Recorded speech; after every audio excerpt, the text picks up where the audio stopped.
오늘 우리가 읽은 본문은 저와 여러분들에게 세 가지 질문을 던지고 있습니다. 그 첫 번째 질문은 이 세상의 역사와 인류의 운명이 과연 누구의 손에 달려 있는가? 우리 교회와 성도들의 미래는 어떻게 될 것인가? 누가 그 결정적인 키를 잡고 있는가? 이런 질문입니다. 미야자키 마사카스라는 사람이 세상에서 가장 쉬운 패권 쟁탈의 세계사라는 책을 썼는데, 이 책을 통해서 이야기하는 것은 한 가지입니다. 인류 역사를 한마디로 요약하면 패권 쟁탈의 역사였다는 거죠.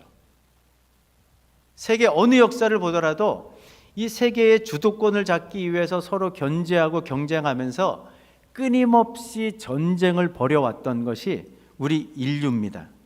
그러면서 인류의 역사를 쭉 이렇게 개괄해 보면 세계 패권의 주요 무대가 육지에서부터 바다로, 또 바다에서부터 하늘로 이렇게 옮겨지게 됐던 것을 우리가 보게 되는데, 이 세계사는 오랜 시간 동안 이 유라시아라고 하는, 유럽과 아시아라고 하는 이 대륙을 중심으로 해서 이 세계의 역사가 펼쳐져 왔습니다. 과거에는 이 성경에도 나오는 무대가 되는 곳이기도 하죠. 이집트 혹은 또 아수르, 바벨론, 페르시아 제국이, 또 그 다음에는 로마 제국이, 또 그 다음에는 이슬람 세력이, 또 그 다음에는 징기스칸을 앞세운 몽골 제국이 이 유라시아 지역의 패권을 장악하면서 세계를 지배했습니다. 그래서 과거에는 이렇게 육지를 중심으로 해서 패권이 이렇게 패권 경쟁이 이루어졌는데, 이 15세기 접어들면서부터는 대양 시대가 열렸습니다. 그러면서 이 바다라고 하는 곳이 패권 경쟁의 새로운 블루오션으로 떠오르게 됐고, 19세기 접어들면서부터는 이 바다를 중심으로 해서 세계의 재편 작업이 벌어지게 됐습니다. 그 가운데 19세기 말과 20세기 초에 보면 우리 어르신들 아마 젊은 시절에 한두 번쯤은 들어보셨겠지만 해가 지지 않는 나라, 이 영국이라는 나라가 산업혁명을 앞세워갖고 대량 생산에 성공하게 되고 대형 선박 만드는 데 성공하면서 세계의 무역을 장악하면서 20세기 초반에 세계의 패권을 장악했던 나라가 바로 영국입니다. 근데 그런 다음에 1, 2차 세계대전이 벌어지게 되면서 유럽과 소련, 독일, 영국이 점점 더 쇠퇴하게 되고, 그 중반부터는 신대륙에 위치한 미국이 세계의 패권을 부여잡기 시작했습니다. 그리고 공산 정권들이 무너지고 쇠퇴하기 시작하면서 20세기 말까지만 해도 이 세계의 패권을 잡고 있던 유일한 나라가 미국이었습니다. 그런데 21세기 들어서면서부터 이 중국이 엄청난 인구와 가파른 경제 속도를 발판으로 해갖고 미국을 위협하기 시작했고, 우리가 지금 날마다 목격하고 있는 것처럼 이제는 21세기는 G2 국가인 미국과 중국이 군사, 무역, 경제, 문화, 우주, 과학, 국방 모든 면에서 피말리는 패권 경쟁을 벌이는 그 현장을 우리가 날마다 목격하면서 지금 살아가고 있습니다. 이 세상 역사 속에서 누가 이 세계 패권을 쥐고 흔들었는가, 이런 관점에서 보면 하나님 나라의 백성들은 항상 역사의 중심에 서지 못하고 가장자리로 밀려나가지고 주변부에 위치해 있었던 것을 확인할 수 있습니다. 구약의 이스라엘 백성들은 항상 우리 구약 성경을 들여다보면 그 주변의 강대국의 틈바구니 속에서 생존을 위해서 발부둥 치는 역사였다는 것을 우리가 확인하게 됩니다. 그래서 이스라엘의 왕으로 세워진 사람들은 그때 당시의 주변 정세를 살펴보면서 어떤 왕은 친애굽 정책을 펴기도 하고, 어떤 왕은 친아수르 정책을 펴기도 하고, 또 다른 왕은 친바벨론 정책을 펴면서 끊임없이 강대국 사이에서 생존을 위해서 아슬아슬한 줄타기를 했습니다. 오늘 또 요한계시록의 배경이 되는 이 신약의 교회와 성도들도 그때 당시에 세계의 패권을 쥐고 있던 나라는 로마 제국이었습니다. 로마 제국의 통치를 받으면서 주류가 아닌 주변인들로 살고 있었던 사람들이 신약의 교회와 성도들입니다. 1세기의 성도들은요, 많이 배운 사람이 별로 없었습니다. 또 부와 권력을 갖고 있는 사람도 별로 없었습니다. 바울이 고린도 교회에 편지를 보내면서 너희들의 부르심을 봐라. 능한 자가 많지 않고 부한 자가 많지 않고, 우리 출신들을 보면 그때 당시에 무시당하던 여인들, 노예들, 배우지 못한 계층의 사람들이 주로 신약의 교회에 주류를 형성하고 있었다는 거죠. 그러다 보니까 세상적인 관점에서만 보면 이 로마 제국의 거대인 힘 앞에 교회는 무능력하고 무기력하게 보일 수밖에 없었습니다. 또 로마의 법 앞에 이 성경의 진리라고 하는 것도 전혀 힘을 쓰지 못하는 것처럼 보여졌습니다. 또 로마 시민들, 그 지식 있고 교양 있는 사람들 앞에 배우지 못한 성도들, 아무런 영향력도 미치지 못하는 그런 것처럼 비춰졌습니다. 더더군다나 이 요한이 밤모섬에 감금돼 가지고 이 요한계시록을 쓸 때는 1세기 말인데, 로마 제국으로부터 극심한 핍박, 그 핍박이 절정에 달하던 그 시점이었습니다. 실제로 요한계시록의 독자인 소아시아 교회 성도들 가운데는 이 요한계시록 6장 10절 말씀을 보면 예수님을 믿는 믿음 가운데 있다가 고난과 핍박의 상황으로 내몰리는 정도가 아니라 순교의 피를 흘려가지고 이미 하나님의 품에 안긴 수많은 성도들이 있었다는 것을 우리가 생각해 볼 수 있는 거죠. 이런 상황에서 우리 독자들에게 어떤 마음이 들었을까요? 마음 한켠에 내가 예수님을 믿고 따르긴 따르지만 정말 하나님이 이 시대 속에서 살아계신 분인가, 역사하시는 분인가, 내가 처한 이 형편을 알고나 계신가, 나를 돌아보고는 계신가, 내가 이렇게 끝까지 믿음을 지킨다고 해서 그 끝에 승리의 깃발을 정말 내가 휘날릴 수 있을 것인가, 이러다가 교회가 그냥 이 역사 속에서 사라지는 것은 아닌가, 마음 한켠에 이런 의구심과 두려운 마음들이 이 소아시아 7교회 성도들 마음속에 항상 자리 잡고 있었습니다. 그런데 이런 상황은 오늘날의 교회도 별반 다르지 않습니다. 교회는요, 한 번도 이 패권이라는 이 관점에서 보면 역사의 중심 무대에 섰던 적은 단 한 번도 없습니다. 항상 주변 자리, 가장자리에 머물러 있었습니다. 오늘날 우리 교회와 성도들이 처한 위치도 어떻습니까? 세상이 끊임없이 교회를 공격해 옵니다. 지난주에도 성도님이 저한테 전화를 하셨어요. 목사님, 아픈 우리 자녀들을 위해서 내가 나름대로 최선을 다하고 있는데도 불구하고 호전될 기미는 보이지 않고 상황이 더 악화되는 이 상황들을 보면서 어찌해야 될지 모르겠다고 전화하시는 그 집사님의 전화를 받고 제 마음이 너무 아팠습니다. 우리 교회 성도들 가운데 어떤 분은 또다시 질병이 재발을 해가지고 더 센 약을 쓰다 보니까 더 이상 이제 음식도 못 먹게 되고 잠도 쉽게 못 자게 되고, 그러다 보니까 마음이 심신이 약해지면서부터 불쑥불쑥 마음속에 이럴 바에야 차라리 이 고통을 빨리 그냥 끝내버리는 게 낫지 않은가, 이런 나쁜 생각이 불쑥불쑥 좀 튀어오른다고 내 믿음이 흔들리지 않도록 끝까지 믿음을 지킬 수 있도록 해달라고 기도 부탁해오는 그런 성도님들도 있었습니다. 이런 인생의 시련과 고통 한가운데를 통과하다 보면 여러분들 마음속에도 그런 생각이 들지 않나요? 내가 예수님을 믿는 믿음, 이것이 가장 내가 가야 할 길이긴 한데 마음 한켠에 하나님이 과연 살아계신가? 내 울부짖음에 귀를 기울이시는가? 내 형편을 알고나 계시나? 내가 이렇게 끝까지 믿음을 인내한 그 끝에 과연 승리를 얻을 수 있는가? 이렇게 쉽지 않은 이 시대 속에서 과연 교회가 끝까지 생존할 수 있는가? 이런 의심, 이런 의구심, 이런 두려운 마음들이 우리 마음속에 찾아올 때가 참 많이 있다는 거죠. 오늘 본문은 이 질문에 대한 첫 번째 답을 주고 있는 겁니다. 과연 이 세상의 역사와 인류의 운명을 누가 결정하는가? 교회와 성도들의 미래가 누구 손에 달려 있는가? 이 질문과 관련해서 사도 요한이 첫 번째로 이야기하는 것은 이 세상의 역사와 인류의 운명, 교회와 성도들의 미래를 결정할 수 있는 사람은 이 세상에 단 한 사람도 없다고 분명하게 밝힙니다. 2절과 3절 말씀 같이 한번 읽어보시겠습니다. 또 봄에 힘있는 천사가 큰 음성으로 외치기를 누가 그 두루마리를 펴며 그 인을 떼기에 합당하냐 하나 하늘 위에나 땅 위에나 땅 아래에 능히 그 두루마리를 펴거나 보거나 할 자가 있습니까 없습니까? 없더라. 그렇습니다. 하늘 보좌에 앉아 계신 그 하나님의 오른손에는 이 계시록이 쭉 이야기하는 게 뭡니까? 7인과 7 나팔과 7 대접, 이 땅에 펼쳐지게 될 미래에 대한 역사, 세상이 짓는 죄와 악에 대한 하나님의 심판, 인류의 운명은 어떻게 될 것인가? 이 험한 세상 한가운데 놓인 교회와 성도들의 미래는 어떻게 펼쳐질 것인가? 이 모든 것들이 다 담겨져 있는 책입니다. 그런데 이 책은 7인으로 봉해져 있어요.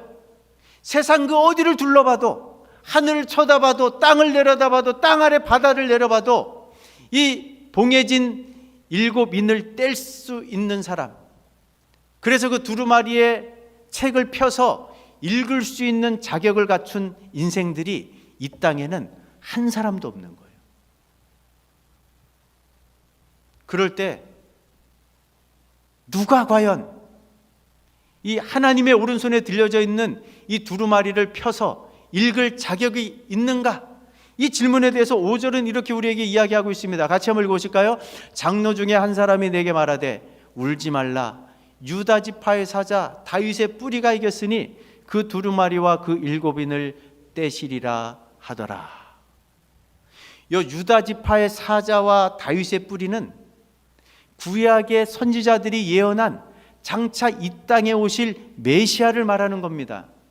그러니까 하나님의 오른손에 들려진 인류의 역사와 인류의 미래와 교회와 성도들의 운명이 다 적혀져 있는 이 두루마리에 봉해진 인을 뗄 수 있는 사람, 그래서 그 책을 펴서 읽을 수 있는 사람, 그 책에 쓰여진 대로 이 땅 가운데 하나님의 나라를 성취할 수 있는 유일한 능력과 자격을 갖추신 분은 유대 지파의 사자이자 다윗의 뿌리로 이 땅에 오신 예수님밖에 없다고 오늘 본문이 이야기하고 있는 거예요. 여러분들 소아시아 7교회 성도들 입장에서 이걸 생각해 보세요. 정말 앞이 안 봐요. 한 치 앞도 내다볼 수 없는, 이러다가 내가 순교의 자리로 나갈 수도 있는 그런 암울한 상황 속에서 사도 요한을 통해서 정말 이 세상의 모든 역사를 누가 다스리고 통치하고 있는지 그 모든 내용이 담긴 이 책을 뗄 수 있는 유일한 자격을 갖고 계신 분이 누군지 오늘 이 본문을 통해서 예수님밖에 없다는 이 사실을 깨달아 알게 됐을 때 이것이 얼마나 큰 위로가 됐겠습니까? 이미 여러분들 구약 성경 말씀 보면요, 다니엘서에 보면 이 느부갓네살, 그 당시에 세계 패권을 장악하고 있던 느부갓네살 왕이 거대한 신상에 대한 꿈을 꾸지 않습니까? 그런데 하나님께서 다니엘을 보내가지고 그 꿈을 해석하는 과정 속에서 이 세상 가운데는 많은 나라들이 오고 오는 세대 속에서 세워지기도 하고 또 역사에 대한 길로 사라지기도 하겠지만 먼 훗날 하나님께서 이 세상의 모든 나라를 멸하시고 결정적인 하나님의 나라를 이 땅 한가운데 세우실 것이라는 사실을 이미 구약의 다니엘서를 통해서 이렇게 우리에게 말씀해 주신 적이 있습니다. 다니엘서 2장 44절과 45절 같이 한번 읽어보실까요? 이 여러 왕들의 시대에 하늘의 하나님이 한 나라를 세우시리니 이것은 영원히 망하지도 아니할 것이요 그 국권이 다른 백성에게로 돌아가지도 아니할 것이요 도리어 이 모든 나라들을 쳐서 영원히 설 것이라. 손대지 아니한 돌이 산에서 나와서 쇠와 녹과 진흙과 은가금을 부서뜨린 것을 왕께서 보신 것은 크신 하나님이 장래일을 왕께 알게 하신 것이라. 뭘 말하는 겁니까? 금머리에 해당하는 바벨론 나라가 역사의 뒤안길로 사라지면 은혜에 해당하는 페르시아 제국이, 그 다음에는 동해에 해당하는 헬라 제국이, 또 그 다음에는 철에 해당하는 로마 제국이 오고 오는 역사 속에서 세계 패권을 장악하고 천하를 호령하는 그런 나라들이 역사 속에 계속 나타나게 될 텐데 그 어느 나라도 영원하지 못하다는 거예요. 오히려 마지막 날 사람의 손이 닿지 않은 거대한 돌이 나타나가지고 거대한 신상을 때려 부수니까 이 세상의 나라들은 온데간데 없이 다 사라지고 그 신상을 때려 부신 그 돌이 온 세상에 가득해가지고 하나님께서 그토록 꿈꾸셨던 하나님의 뜻이 성취되는 하나님의 나라가 이 땅에 이루어질 것이라고 이미 다니엘서에 예언해 두셨는데 이 나라를 이 땅 가운데 완성하실 주인공이 누구시냐? 바로 유대 지파의 사자요 다윗의 뿌리 사자와 어린 양이신 예수님이 이 일을 이루실 거라는 거예요. 그래서 현실 속에서는요 너무 힘들어요. 정말 한 치 앞도 보이지 않아요. 하나님이 침묵하시는 것만 같아요. 나를 외면하시는 것만 같아요. 하나님은 나와는 무관한 분만 같아요. 더 이상 살아 역사하시는 분인 것 같지 않아요. 그런 소아시아 일곱교회 성도들에게 사도 요한을 통해서 하늘의 환상을 보여주시는 거예요. 하늘나라에서 어떤 일이 벌어지고 있는지, 이 주님이 어떻게 주인공으로 이 세상의 역사를 완성하실지 이미 이런 장면을 펼쳐 보여주시죠. 9절과 10절도 같이 한번 읽어보실까요? 그들이 새 노래를 불러 이르되 두루마리를 가지시고 그 임봉을 떼기에 합당하시도다. 일찍이 죽임을 당하신 각 족속과 방언과 백성과 나라 가운데서 사람들을 피로 사서 하나님께 드리시고 그들로 우리 하나님 앞에서 나라와 제사장들을 삼으셨으니 그들이 땅에서 뭘 합니까? 왕노릇 하리로다 하더라. 지금 왕노릇 하게 될 주인공들이요, 지금 이 요한계시록의 독자들인 소아시아 일곱교회 성도들이에요. 지금은 로마의 압제 속에 고난과 핍박으로 끝도 없이 내몰리고 그 가운데 많은 수의 성도들이 순교의 피를 흘리는 그 현장 가운데 있었던 분들에게 사도 요한을 통해서 위로와 소망을 주는 거예요. 하늘의 커튼이 쫙 열리니까 하나님의 보좌 옆에 있던 네 생물과 24장로와 아무라도 능히 셀 수 없는 천군과 천사들이 새 노래를 부르고 있는데, 그 새 노래의 주인공은 바로 어린 양 예수님이십니다. 이 예수님께서 장차 이 세상의 모든 나라들을 파하시고 당신의 피로 구속함을 받은 백성들을 하나님 앞에 나라와 제사장들을 삼으시니까 그 구속함을 받은 백성들이 하나님 앞에서 주님과 함께 영원히 왕노릇하게 될 것이다. 독자들이 이 장면을 보면서 어떤 생각을 했을까요? 그래, 우린 초라하지 않아. 이 땅에서는 지금 주류에서 밀려나서 이렇게 주변 자리에 머물고 있지만, 잠시 잠깐 이 세상의 권력을 잡은 저 로마 제국에 의해서 때로는 순교의 피를 흘리는 그런 자리로까지 나갈 수밖에 없지만, 최종적인 승리는, 궁극적인 승리는 우리를 구원하신 예수님과 함께 우리 것이 될 거야. 그 영원한 나라에서 주님과 함께 왕노릇하게 될 것이라는 이 선명한 비전이 인생의 어떤 혹독한 시련과 고난도 능히 뛰어넘게 만드는 하늘의 놀라운 비전이 된 줄로 믿으시기 바랍니다. 이 장면을 통해서 첫 번째 질문에 대한 답의 종지부를 찍고 있는 거예요.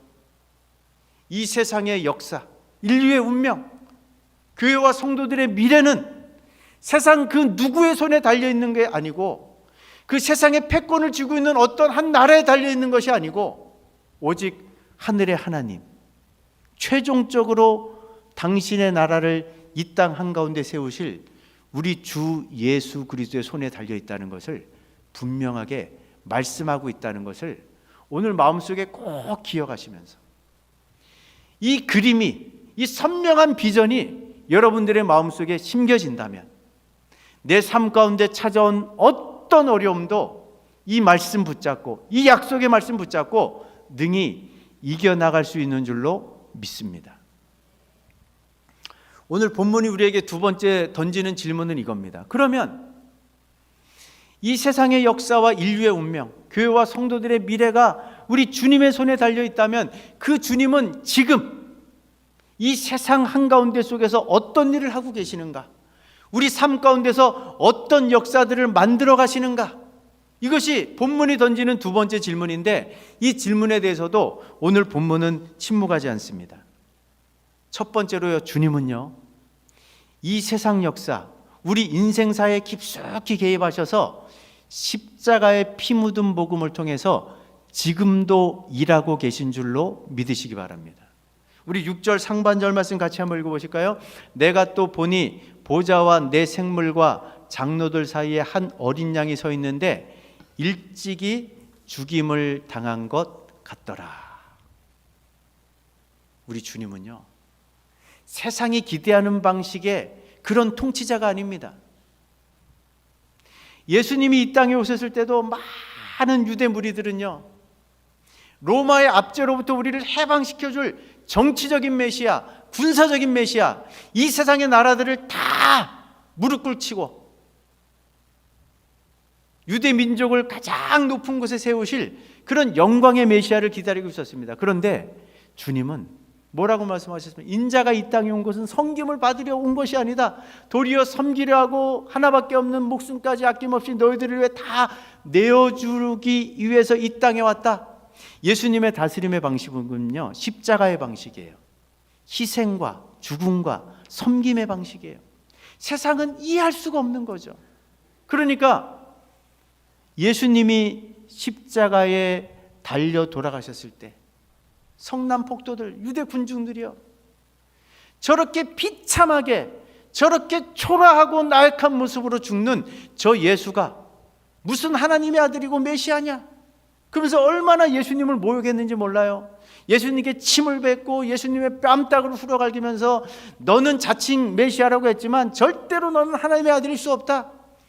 유대 종교 지도자들도요, 저렇게 무기력하고 무능력하게 죽는 저 십자가에 달린 예수는 절대로 하나님의 아들일 수 없다라고 단정했습니다. 그런데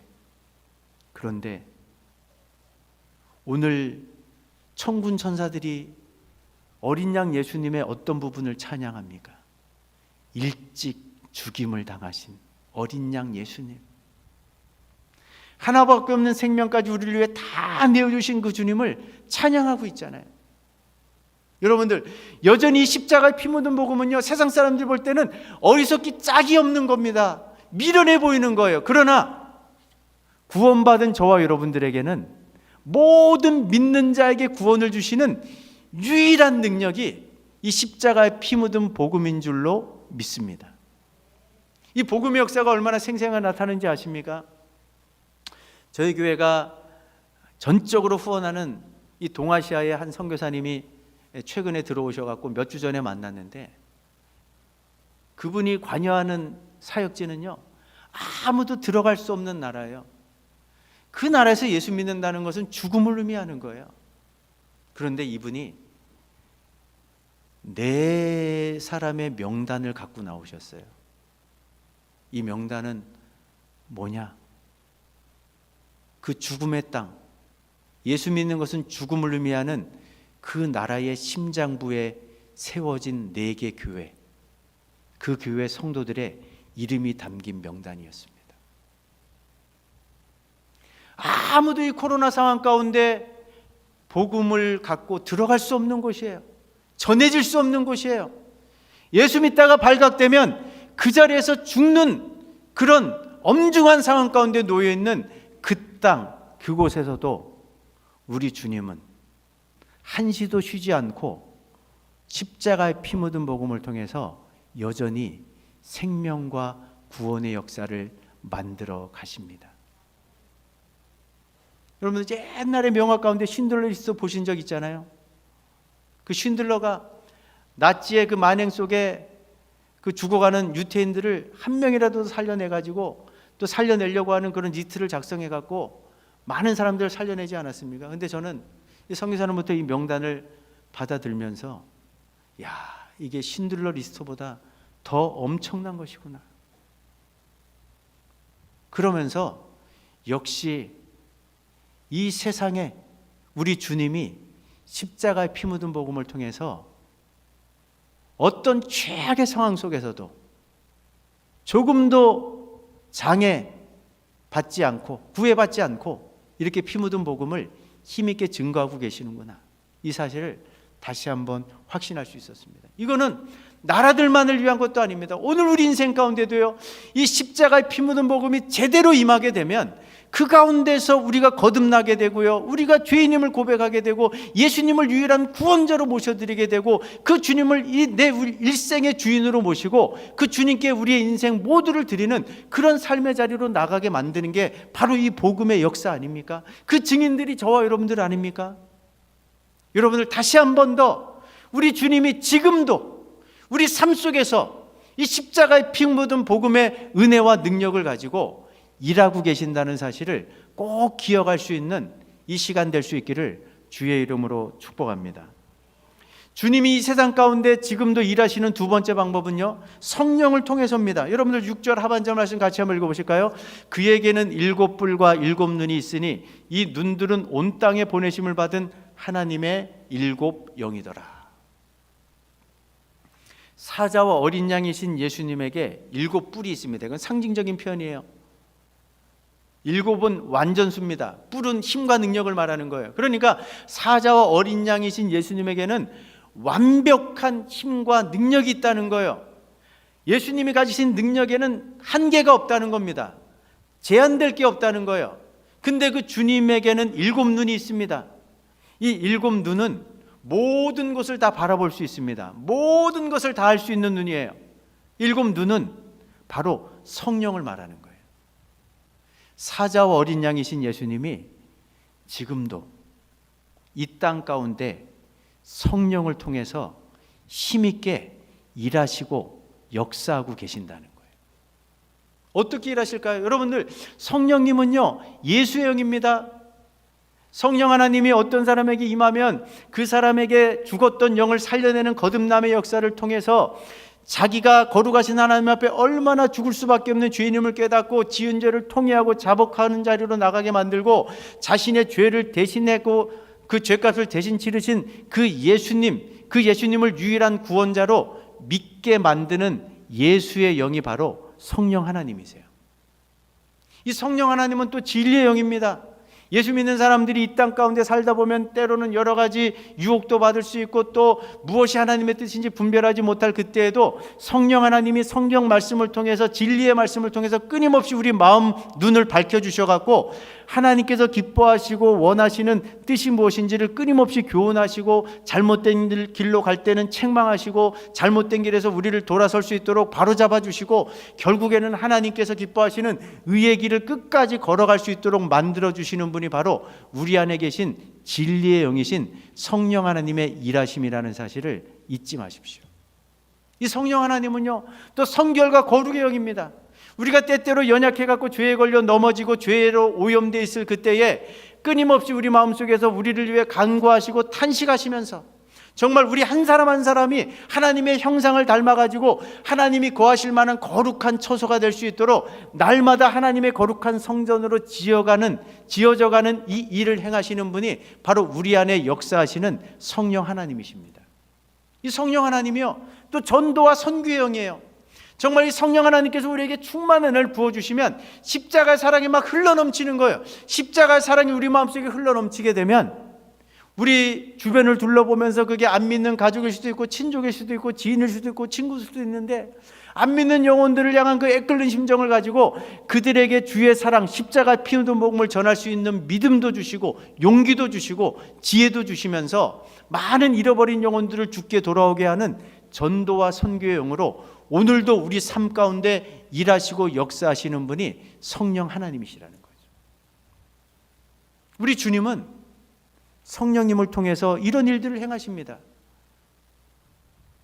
이 성령 하나님은요, 한마디로 듀나미스, 다이너마이트, 능력 그 자체입니다. 이 성령 하나님께서 임하시면, 이 성령 하나님께서 역사하시면 모든 어둠의 세력들을 단번에 제압하실 수 있습니다. 우리 인생 가운데 찾아온 어떤 어려움을 단번에 뛰어넘어서 해결할 수 있는 능력이 이 성령 하나님 안에 담겨져 있다는 사실을 잊지 마시기 바랍니다. 그리고 주님이 오늘도 교회와 성도들을 붙잡으시고 그 가운데 성령 안에 역사하시면서 이 많은 일들을, 이 많은 하나님의 일들을 오늘도 이루어 가신다는 사실을 꼭 기억할 수 있는 그런 은혜가 있기를 주의 이름으로 축복합니다. 마지막 세 번째는요, 주님이 이 세상 가운데 일하시는 마지막 세 번째 방법은 성도들의 기도를 통해서 일하십니다. 우리 8절 말씀 같이 한번 읽어보실까요? 그 두루마리를 취하심에 내 생물과 24장로들이 그 어린 양 앞에 엎드려 각각 검은고와 향이 가득한 금대접을 가졌으니 이 향은 성도들의 기도들이라. 사자와 어린 양이신 주님이 혼자 일하시면 더 일을 잘하실 수 있어요. 더 완벽하게 이 땅에 하나님의 나라를 만들어 가실 수가 있습니다. 그런데 우리 주님은요, 이 땅 가운데 하나님의 나라가 이루어지는 이 거룩한 사역에 저와 여러분들을 파트너로 초대하셔가지고 우리와 함께 이 일을 만들어가는 것을 기뻐하시는 분입니다. 오늘 이 8절의 장면은요, 얼마나 영광스러운 장면인지 몰라요. 우리가 구원받은 것도 정말 감당지 못할 은혜인데 우리를 부족도 안 하시고 이 땅 가운데 하나님 나라를 이루는 이 엄청난, 이 어마무시한 사역에 저와 여러분들을 파트너로 초대하신다니까요. 믿어지세요? 우리가 하나님 나라의 동역자들입니다. 그런데 하나님께서 이 일들을 특별히 성도들이 하나님 앞에 올려드리는 기도를 통해서 일들을 이루어 가신다는 거죠. 여러분들, 우리가 올려드리는 기도, 그냥 우리 마음의 소원에 대해서 하나님께서 응답해 주시는 알라딘의 요술 램프나 그냥 도깨비 방망이 정도로 생각하지 마십시오. 우리가 올려드리는 이 기도는요, 하늘 문을 열고 닫을 수 있는 천국의 열쇠입니다. 마태복음 16장 말씀 보세요. 예수님께서 베드로를 축복하시면서 너가 이 땅에서 기도하는 가운데 풀면 하늘에서도 풀릴 것이고 너가 이 땅에서 기도하는 가운데 매면 하늘에서도 매일 것이다. 하늘문을 열고 닫을 수 있는 권세가 우리 성도들이 주의 이름으로 드리는 이 기도에 담겨있는 능력인 줄로 믿으시기 바랍니다.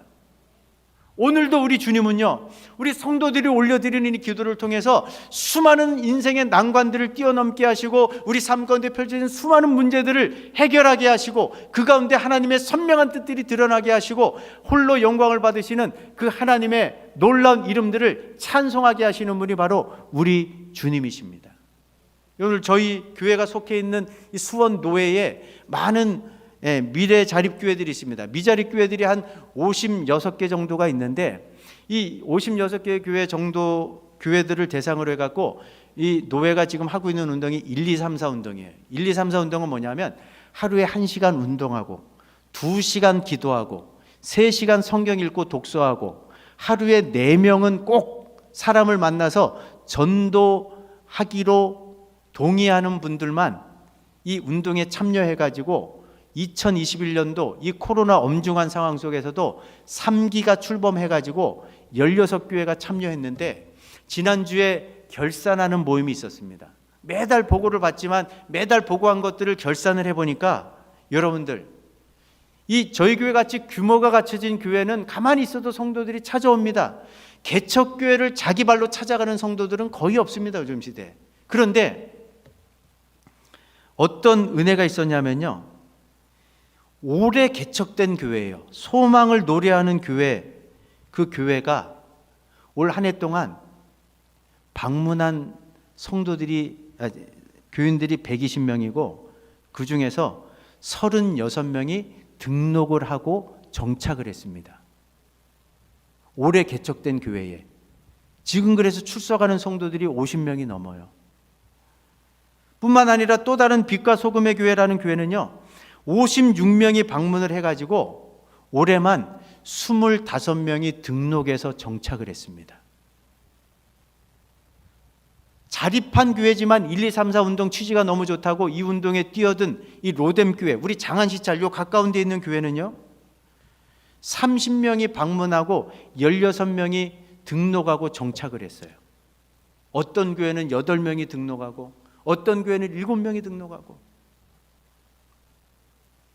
정말 단순히 근근히 예배를 이어가는 정도가 아니라 모두가 전도가 불가능하다라는 이 코로나의 엄중한 상황 속에서 엄두도 내지 못하는 이 상황 속에서 하나님이 주실 은혜를 기대하면서 구령의 열정을 불태우면서 올 한 해 동안 부단히 이렇게 힘쓰고 있었더니 하나님께서 잃어버린 영혼들을 이렇게 열심을 내는 교회에 붙여주신 거예요.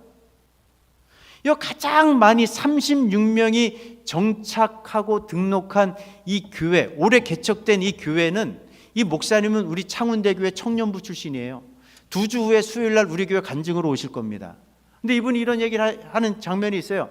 1, 2, 3, 4 운동을 시작하면서 내가 목사였지만 30분 넘게 기도해 본 적이 한 번도 없다는 거예요. 그런데 올해 이 운동을 시작하면서 한 자리에 딱 앉으면 그게 새벽이든 아침이든 딱 2시간이 지나기 전까지는 자리에서 일어나지 않았대요. 기도에 올인했다는 거예요.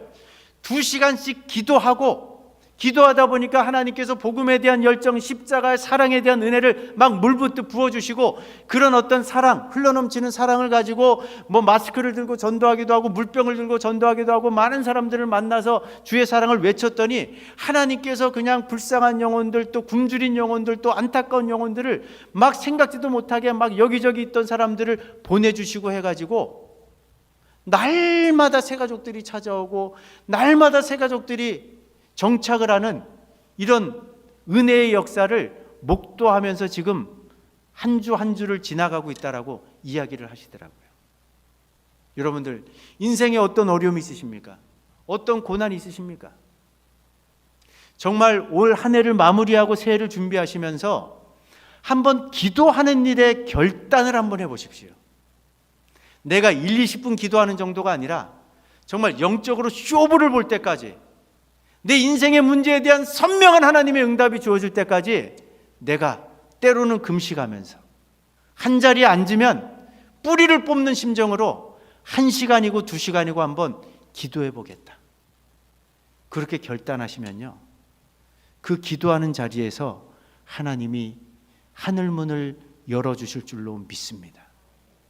오랫동안 응답되지 못했고 해결되지 못했던 인생의 문제를 반드시 하나님의 방법으로 응답해 주시고 해결해 주실 줄로 믿습니다. 이게 주님이 일하시는